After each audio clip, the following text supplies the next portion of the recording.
Hey, hello everyone, welcome to Lyceum. I'm your host Liam, aka Himbar. Here's a very unflattering frontal camera view of me. I don't have my room right now, my baby's asleep in there. But I need to record my weekly updates, Leapings number 86 for the 11th of May 2024. So, before I forget the books I do not have physically because I don't have anything to look at here, I am almost done with The Big Blind by Lavi Tidar. It's a novella. I'm reading it digitally in for Novellas collection, though there is a physical publication, I believe. And it is about a nun who plays poker. She's a nun novitiate, but still. Very enjoyable. It's very cheesy, but maybe rather teary-eyed. I have like one chapter left, so maybe I'll finish it after I record this. And then, the Nibelungen lead. I'm also pretty much done with this one. This is, I think, 12th century, 13th century, Middle High German epic poem, kind of like the high medieval romance version of, the Volsanga saga or whatever, but it's good. I like it. I mean, I know the story, though there's modifications here, right? Like Etzel is Attila the Hun. You have like Dietrich von Bern, which is based off of Theodoric the Great, but not the same. They're really not the same. But kind of are. The name is, that's the idea, at least Dietrich and Theodoric. But just stuff like that. It's pretty interesting. It's a tragic tale, and apparently it was not liked. This tragedy was not liked. So there's a Nibelungen Klage or whatever. It was written afterwards, and that kind of rectifies some of the sad ending parts. I'm not sure. Nibelungen leads really easy to find online. I'm not sure about the Nibelungen Klage. So I'm gonna try to find it though. See if I can read that. It doesn't sound super long. I'm not sure. Probably just continuing the adventures. And then there was one other book that I read digitally or something. Oh, Wizard of the Pigeons by Megan Lindholm. That's what it was. Urban fantasy from the 1980s. Not the oldest urban fantasy I've read. But it's interesting. It's about a homeless man who's a wizard. Doesn't remember his past. Has an interesting view on a few things, and I'm enjoying it. Not the most gripping thing ever, but enjoyable, and I like the literary things she's exploring. I don't think, from my experience, I think Hobb explores ideas really well, but she doesn't do it in the most entertaining way. On contrast, something that with like Robert Jordan, who in his Wheel of Time, I found he generally had a decently interesting story, really good world building, but his storytelling capabilities just seem to be really lacking, at least for me.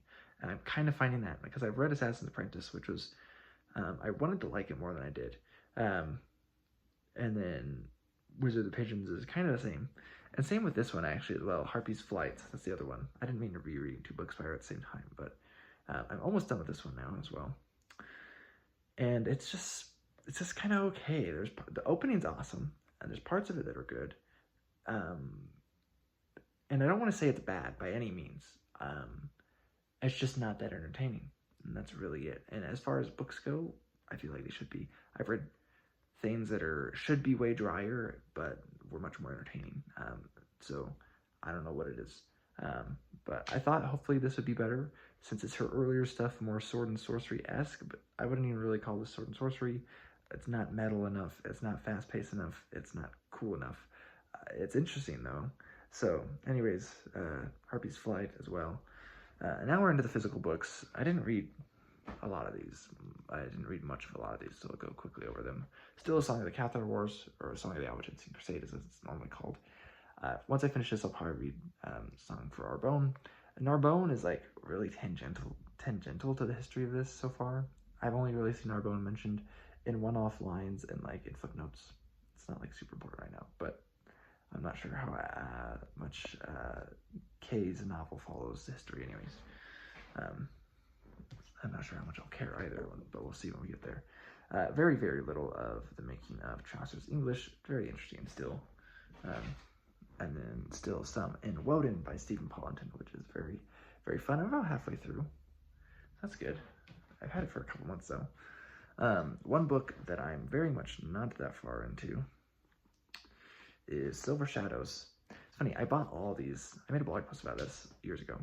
I bought the whole Harper series as one go, right? 1 through 16, just one seller. This is the worst one. This is like cover wise. Like it has 2 stickers on the front. It's got a big old sticker on the back. Obviously an ex-library copy. But I mean, it's in pretty rough shape too. I mean, it could be worse, but very enjoyable book so far though. I'm glad to be finally back with Erilyn Moonblade. She's not in book 2, Elf Song, but she is in book 1. She's the main character of book 1, Elf Shadow. I'm liking this one a lot, actually. Again, I'm not very far in, but this will be hopefully my second Forgotten Realms book for May. Maybe, I'm trying to read at least 2 a month, so this will help me reach that goal.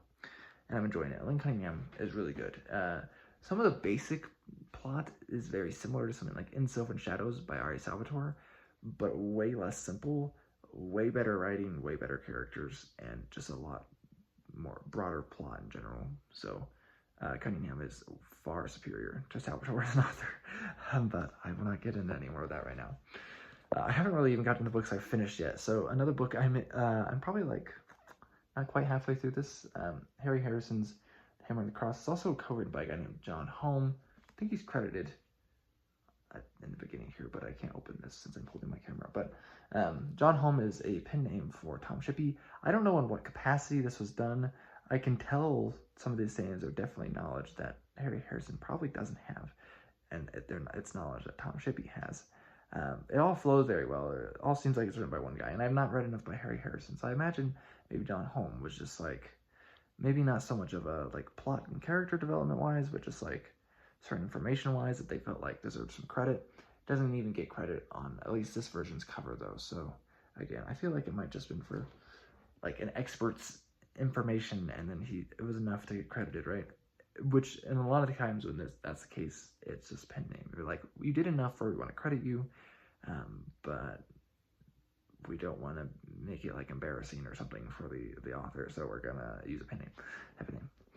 Wait, the 4 books I finished: Baldur's Gate 2, Shadows of Am, by Philip Athens. Better than the first one. It's still not great by any means, but if you're a fan of Baldur's Gate games, you might want to check it out. I mean, Skin Boo are in this one. I don't remember them being in the first novel. Not as cringe as the first one, put it that way. That was the first Forgotten Realms novel I finished in May. This might be my favorite book of the 4 I finished this week, actually, is Pavane by Keith Roberts. Phenomenal sci-fi. It's hardly sci-fi, it's more of a alternate history novel. It is sci-fi, and there's elements there, but it comes off more as like fairy romantic story, kind of, before the sci-fi elements come in. It's alternate history, kind of proto-steampunk too. It's really stinking good. It's really stinking good. It feels like a lot of vignettes, but they're kind of connected. A couple of them aren't really. Really evocative, really beautiful. It does seem to be a little contradictory in some ways, but very interesting, very interesting. I loved reading this one. I was pretty much almost done with it last week in my weekly update, but I finished this on Saturday. Man, great. I'd like to read more by Keith Roberts, though. I believe this is his most popular book, so. I already did a review for this one. This is Hurled Headlong Flaming by Matt Holder. The first in the King Blades, done by Spiral Tower Press. Very good, actually. It does very interesting things. Like the second part is a dialogue, like a philosophical dialogue. It's written like 1-2. Works very well. It's really short. The whole thing is, I think, very cool experimentally. Not my favorite sword and sorcery thing. It didn't make me feel a lot of things. I didn't think it was the coolest, but it is cool to see, especially experimental things. Especially, one thing I really appreciate for it is that it's definitely not what a lot of people say sword and sorcery has to be. It has most of those trademarks still, but it does it in a way that I feel like is where a lot of people probably be like, huh, that's weird, or some probably would reject it. Maybe my own writing sounds like that to other people, which is why nothing gets published. But he does some things that I like to do too. Speaking of, I've plotted out a few stories. I'm trying to give myself some motivation to write them now. I haven't had any stories accepted for publication this year.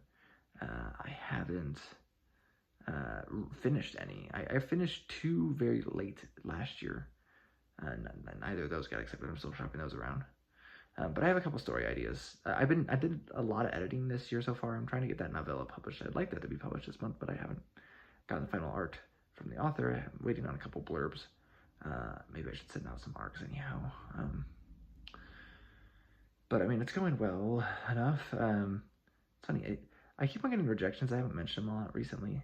I did get one rejection. Well, it was weird. This table of contents got announced for something this week, and I didn't get a rejection. I didn't get in. I didn't get acceptance. I'm not on the table of contents, but I didn't get a rejection. And I emailed about it, and I wonder if it's just like, did I somehow send this wrong? I mean, I double checked. It was the right email. I don't know if it got lost or set to spam somehow. I don't really know what happened there, but I didn't get a rejection, so that I didn't get anything, which is weird, a little disheartening. But again, I assume that is some error, right, and not the editors ignoring me.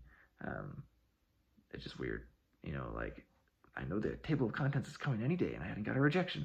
Table of contents gets announced, and I still haven't got a rejection, so I was like, oh, well, got my hopes up, I guess. I should probably stop doing that.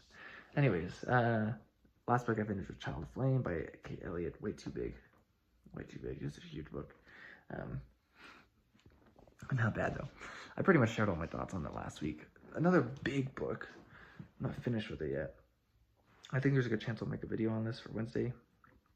As I'm reading my first manga in years. I bought this one probably last year or the year before, but I've had this one recommended to me by several people. Like my brother, Tim likes it, Christopher likes it, other people like it. And I'm probably a little over halfway done with volume 1.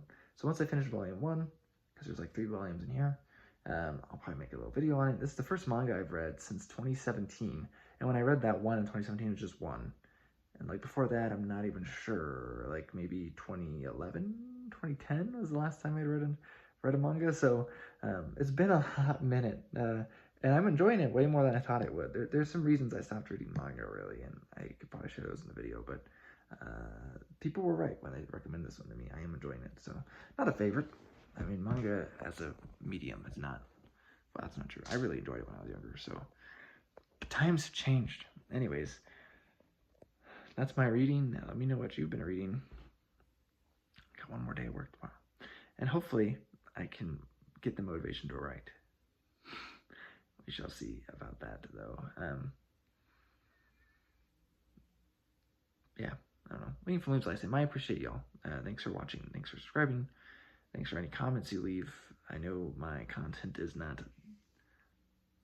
the most mainstream, so I realize that anyone sticking around is generally interested, so I appreciate it. Anyways, Leapings, I'll catch you next time.